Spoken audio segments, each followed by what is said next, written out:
Hello, I just wanted to make this little video showing off the new engine, and I haven't touched it for like 5 months, but that's not the point, don't mind that. But let's go see all the new changes I've been doing. So first main thing is the editor is just, in general, you can do a lot more with it now.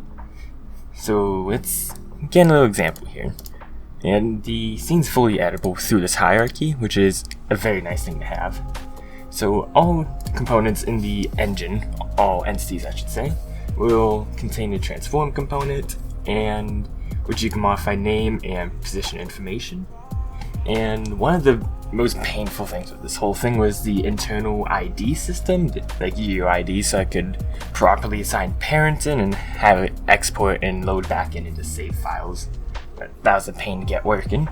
Another thing was a different rotation system, because it used to use Euler angles, which like it was fine, but when it came to like putting it in transformations and the like, it started becoming a bit of a problem. Then I decided, hey, let's put it into a matrix instead, but that ended up being, since it could store any linear transformation, it ended up causing some really weird issues when you scale things and rotate over time. So now it's just using a quaternion, and it's only using matrix math for when it gets rendered. But either way, rotations, they just work now.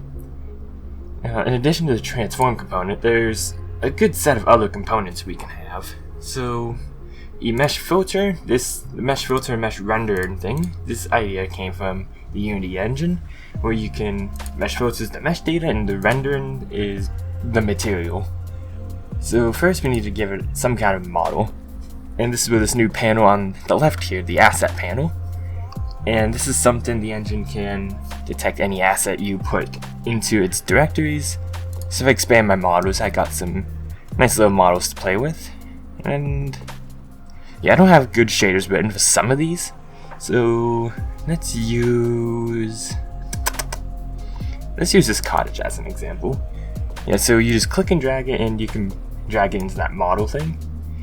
And to actually hook up materials, there's no way to create them in the assets. Some you just have to construct inside this property panel. So I need to pick the shader. I will use the standard opaque shader. And if I actually get the camera moved, we have this little outline of a building, but actually by default it uses the magenta texture, but you can't tell because the lighting is non-existent. So let's get a texture onto it. So you notice when I drag the program onto here, the shader, it exposes anything I would need to edit. And that's the whole idea of the material system. It's the shader and the data. And this is a huge pain to actually get working, but it is working now. So if I want to get the texture for this, I can drag it and drop it. You'll see this now gets lit up. Well, not lit up, textured. So to get it lit up, we can actually add another empty component. I'll call this the cottage. So now I can actually add some kind of light. So there's two types of light sources supported right now: point lights and directional lights. Directional lights are basically just sunlight. Comes from all direction. Well, not all direction. It comes from one direction, but infinitely far away, so it affects all points evenly. And point light is emitted from a single point, but you can change how far the attenuation of the light. That's the word. So let's grab a point light. So if I get it into a little bit of a position here, you can see this actually starts affecting right away. So we can get some basic lighting pretty easily. So we can change these attenuation factors with the distance equation, x plus dy plus dz squared, but that's just a technical detail if you want to model the light a little differently. So I can control the strength of the light, and if I actually want to rotate the light, I prefer having it in this little menu and then using my rotation widget to change the direction of it. Oh, but it's a point light, not a directional light. Yeah, if I make it a directional light, yeah, then the rotation actually has an effect. And with directional lights, it only cares about rotation. So there we go. So we can get some pretty decent lighting pretty quickly. this comes into the pipeline settings.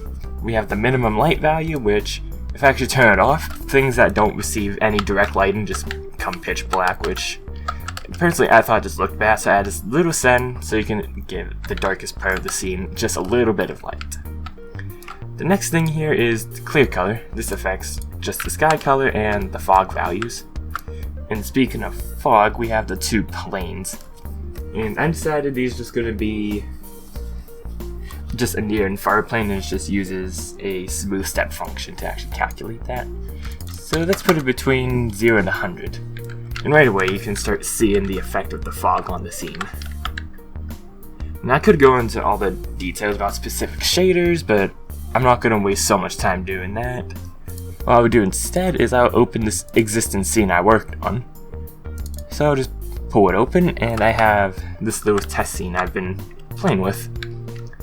So one thing I've been trying to get working pretty nicely is the whole child and parent system. So let's take, this is the only example that uses it. So we have the point light, and you'll notice that this has a 0, 0 coordinate, but the 0, 0 of the specific one is like roughly right there. So I could, let's just like offset from the light for whatever reason from the actual lamp. And these, since this is actually parented underneath the lamp, they actually have a direct relationship with each other. And this is something that it's fully supported in the file export and import. Stuff like rotation, scaling, it gets affected. So let me just put this back in a easy location. There. So this works for any entity you want. So that's a very nice thing I've been getting to work. So next, you have the actual editor widget, which is kind of what you expect.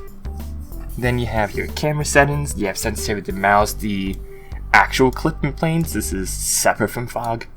I used to tie these two planes together just so it always fades at the edge of the fog, but I figured I had no reason to limit it like that, so nothing stops you from sending them the same if you really wanted.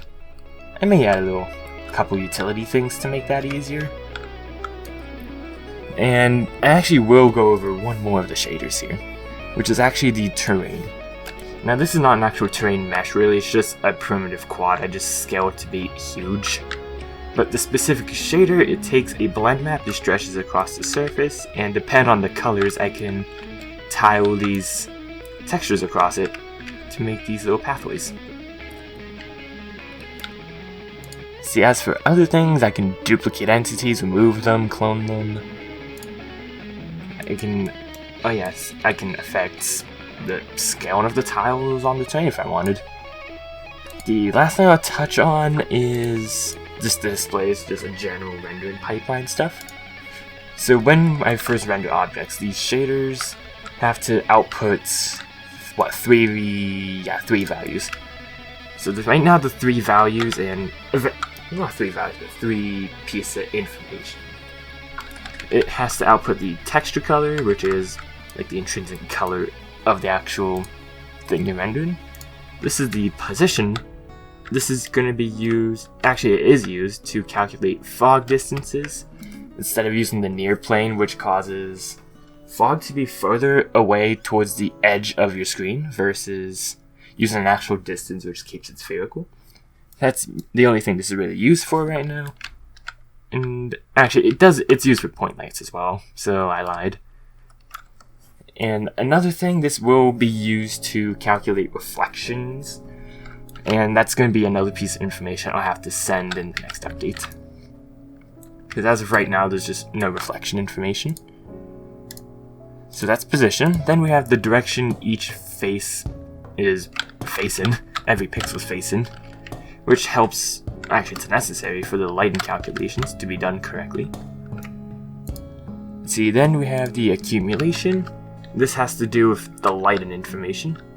Right now it does one draw call for every light source, which isn't ideal. At some point I'll probably revamp it to use some kind of uniform buffer and just do it in one draw call for every type of light. But as for performance, I don't think, like, as of right now, it's not a big deal, but if I want a ton of light later, then it would be ideal to have that. As for future features, let's see, the reflection surfaces, that would be extremely nice to get working. I do have some particle effect systems in the work. And another one is optimizing the scene graph thing, because it's terribly slow to iterate through it right now versus just displaying them.